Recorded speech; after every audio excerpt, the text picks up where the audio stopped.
Are you a podcaster? Maybe you've got that big idea and you're looking for a network to join. The multi-award-winning Ozcast network can get your content to eyes and ears all over the world. Join now for the first month free, and you could be featuring this sound at the beginning of your podcast. Ozcast. Simply head to ozcastnetwork.com for details.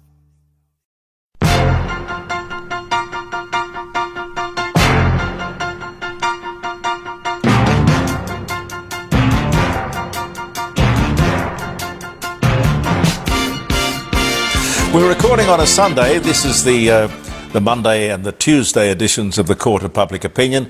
There is one every day, Monday, Tuesday, Wednesday, Thursday, and of course live streaming from the dining room table, jeremycordeaux.com on Friday for 3 hours, where you can call us and have your say and do what you like.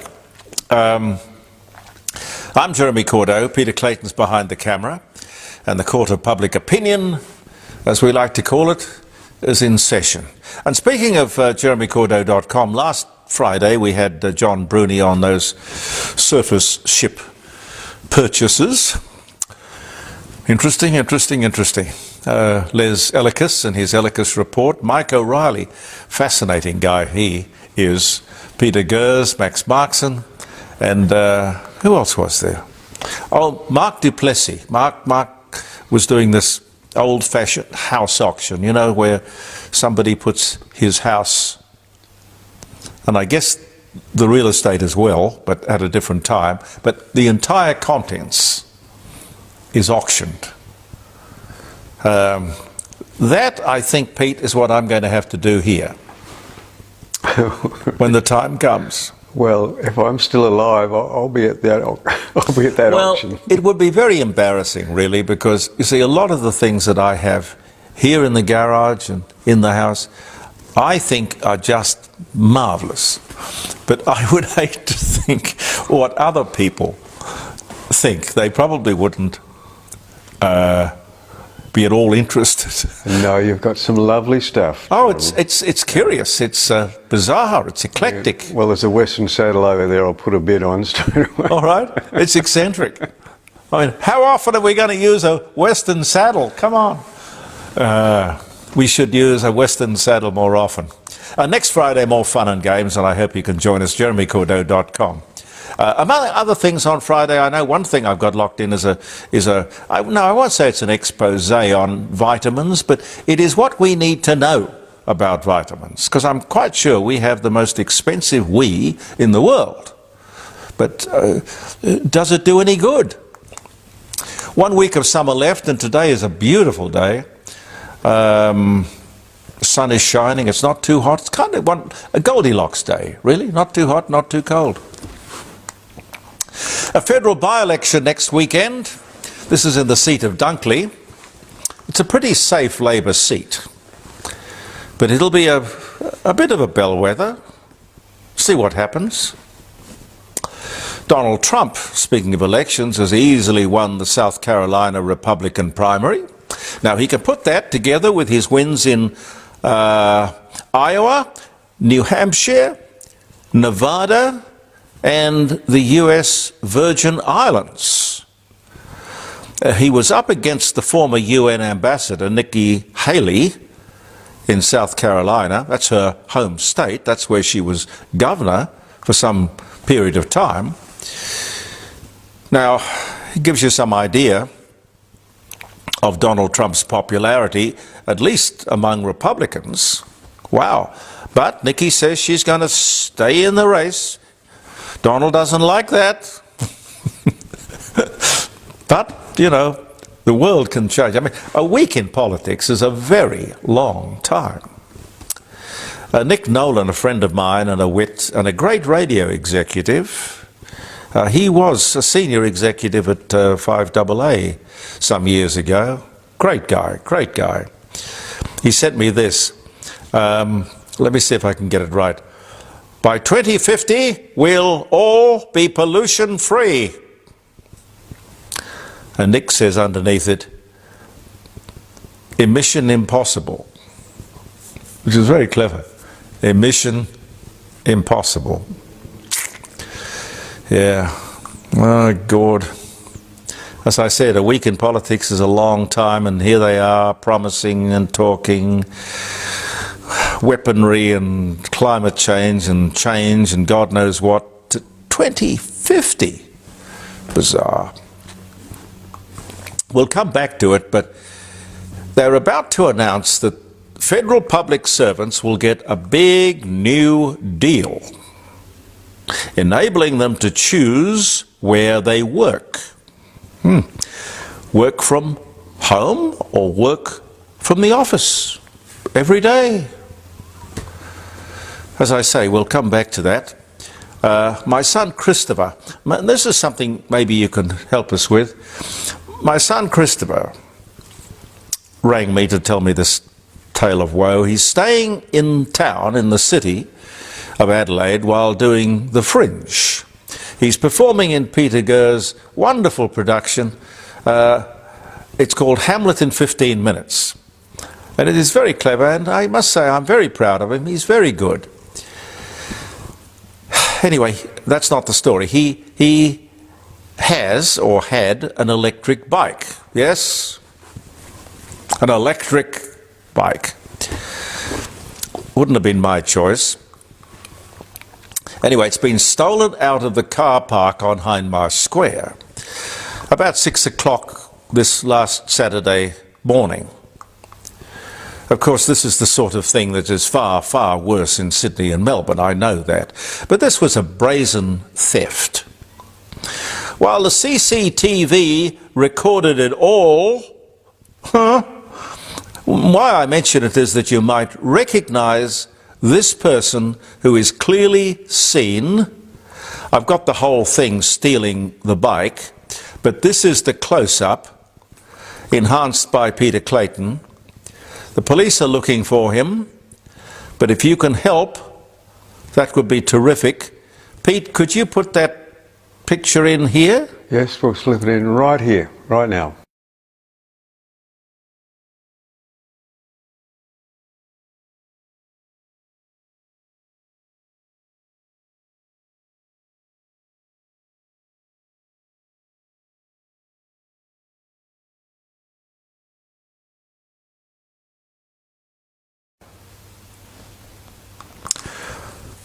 Okay, right.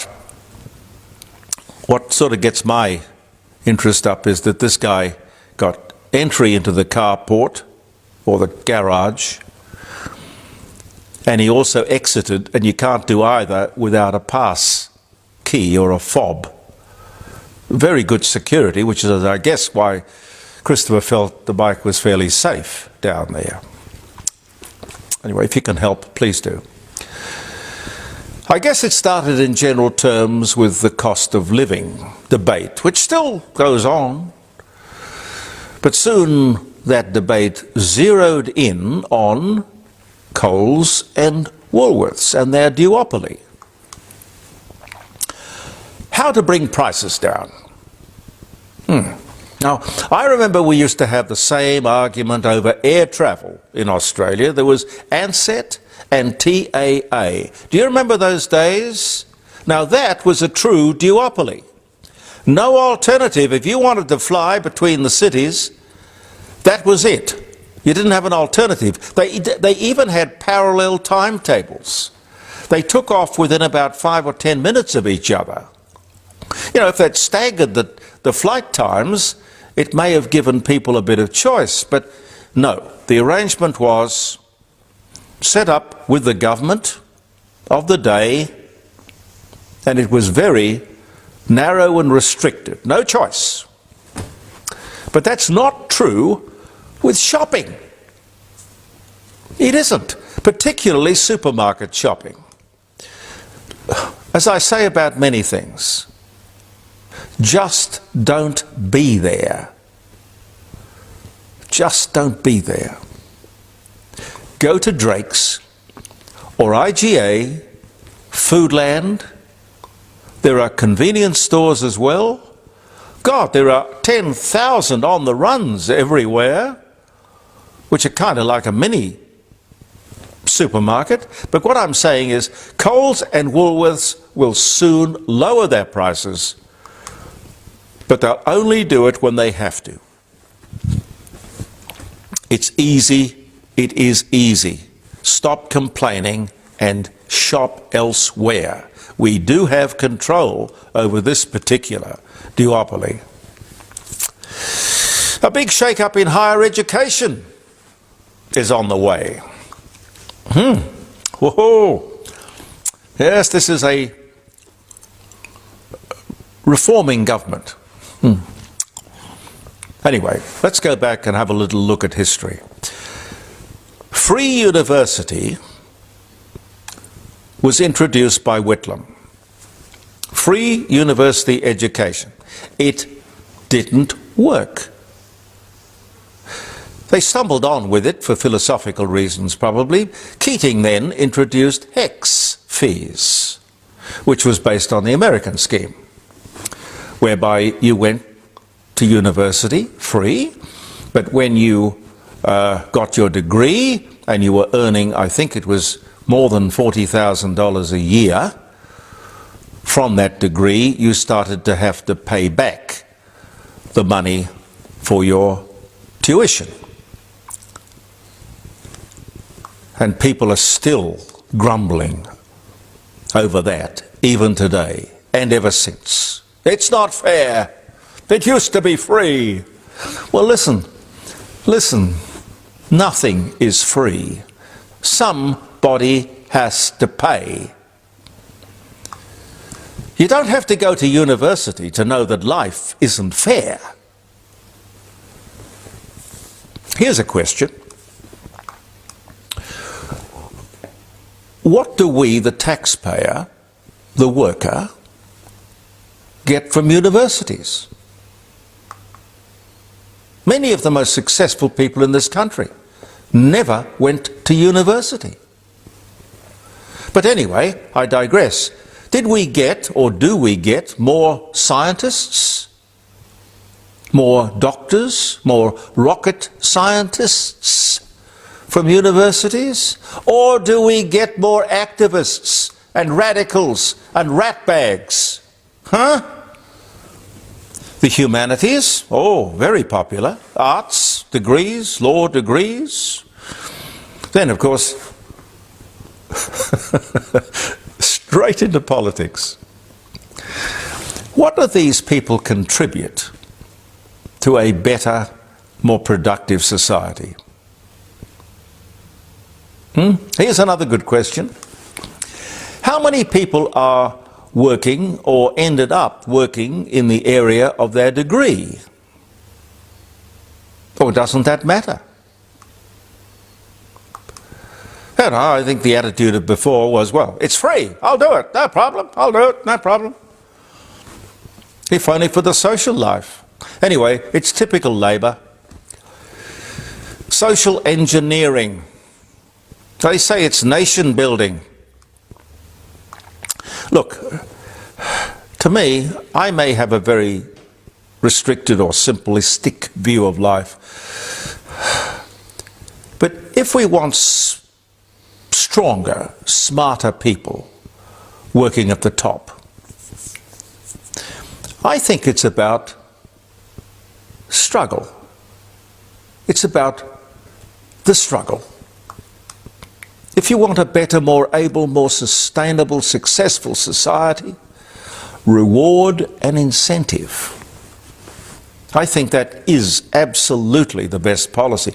It used to be the Liberal policy or the Conservative policy. I don't even know if they understand reward and incentive. I know certainly Labor doesn't understand. Control and taxes is all Labor understands. Allow people to keep more of what they earn, and I promise you they will earn more. Which means, of course, they will increase their productivity, which is good for them, the individual, and great for the country and the economy. This report on tertiary education talks about the disadvantaged. Getting more people into university, particularly from rural and remote areas. I don't know what you do with the standards, where you lower the bar to just to get people into university, if that is the criteria, if that's the aim, if that's the end. They talk about fairness and equality. It does everything in this report, everything, but use the word gap. The gap, the education gap. No, don't use that word. Don't use the gap word. No. These guys have got absolutely no shame whatsoever. Do they plan to do for the universities what they have done for Aboriginals? Let's face it, they haven't done very well with gaps. And by the way, fairness and equity. Fairness and equity. The world is not fair or equal. I get it. These people think that they will improve people's access to higher education. Good. But, like the NDIS, the Aboriginals, defence, climate change, the road to hell is paved with good intentions. Labor is terrific at throwing money at a problem. Then nothing. The money's gone, the government changes, the mess is cleaned up, people forget, by which time they're back in power. And away we go again. Whew. 5 days, as I said at the head of the show, to the Dunkley by-election, which I think probably should result in Albo getting a kick in the pants. I doubt if he's going to lose the seat, but we'll see. Word around the traps, however, is that the main protagonists in Labor's failed voice referendum are regrouping with Labor's front bench to have another go. Truth-telling and treaty. As I said once before, facetiously, I don't know that Aboriginals, or indeed the Labor Party, can take the truth. If they want to help disadvantaged Aboriginal people, and not all Aboriginal people certainly are disadvantaged, far from it.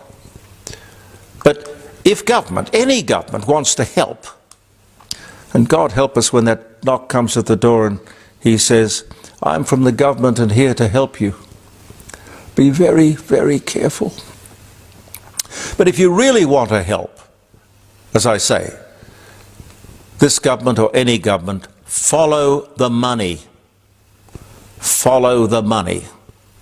What we need is a major audit of Aboriginal affairs and where the money goes. I don't think for one moment this Labor government will think about it, condone it, even discuss it. Follow the money. At least, you know, with the NDIS, Bill Shorten had the honesty to admit that it was in the hands of organised crime. We need a full expose of the multi-billion-dollar Aboriginal industry. It's that simple and that complicated. How much time have I got, Pete? Well, a bit? Yeah.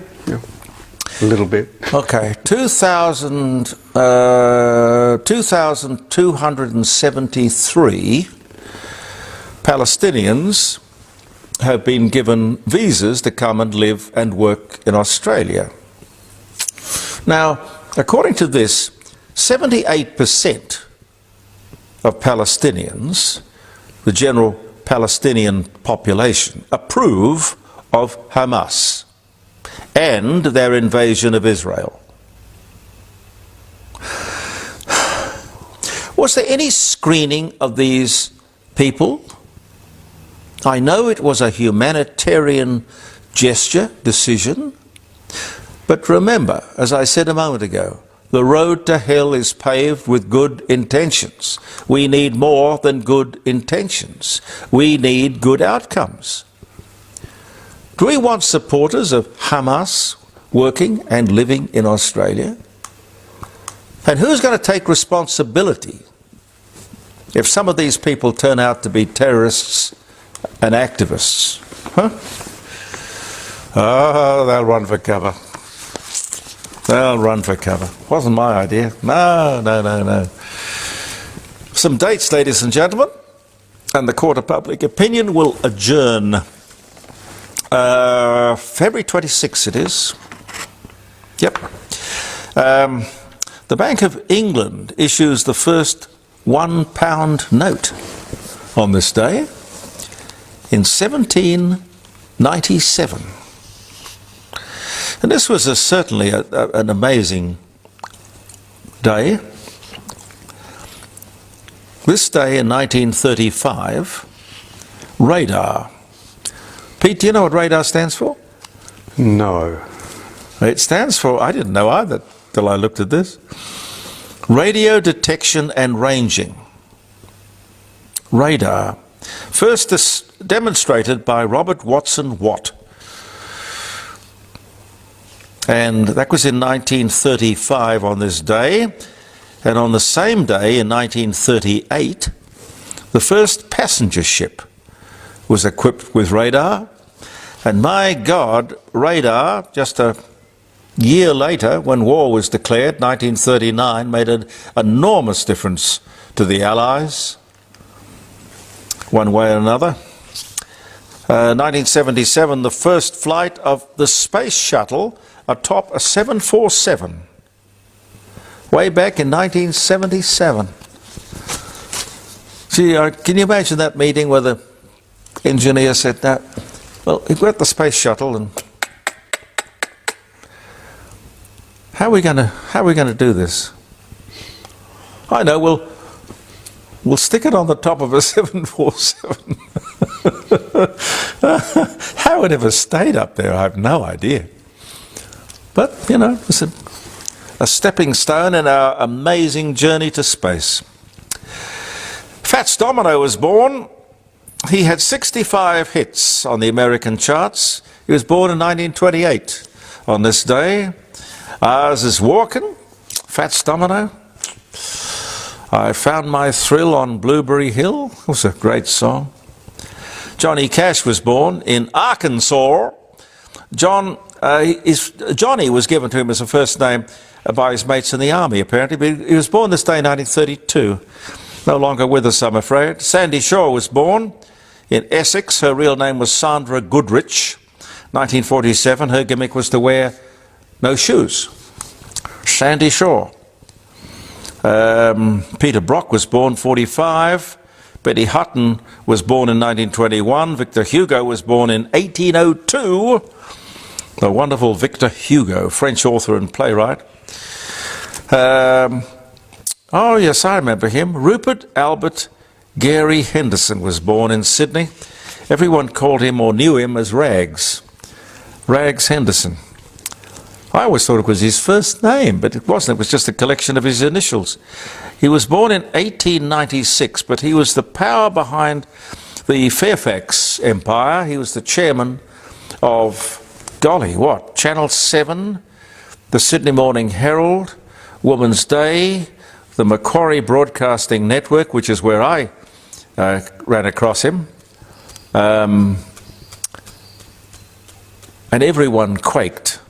He was the Rupert Murdoch of his day. He was a very intimidating character. The Sydney Hilton was opened on this day in 1981. Jackie Gleason was born. He died at the age of 71 in 1987, but he was born this day in 1916. Oh, Buffalo Bill Cody was born in 1846. The Grand Canyon was declared a national park in 1919 on this day. And for the first time since they first appeared in the United States of America in 1949, on this day in 1955, 45 RPM records outsold 78s. Wow. And a happy birthday to a great old radio mate of mine, Jeff Medwell, who was born on this day in 1923. Thanks so much for being with us, ladies and gentlemen. I'm Jeremy Cordeaux. Peter Clayton and I'll be back tomorrow. Believe in yourself. Thank you for viewing The Court of Public Opinion. Are you a podcaster? Maybe you've got that big idea and you're looking for a network to join. The multi-award-winning Ozcast Network can get your content to eyes and ears all over the world. Join now for the first month free, and you could be featuring this sound at the beginning of your podcast. Ozcast. Simply head to ozcastnetwork.com for details.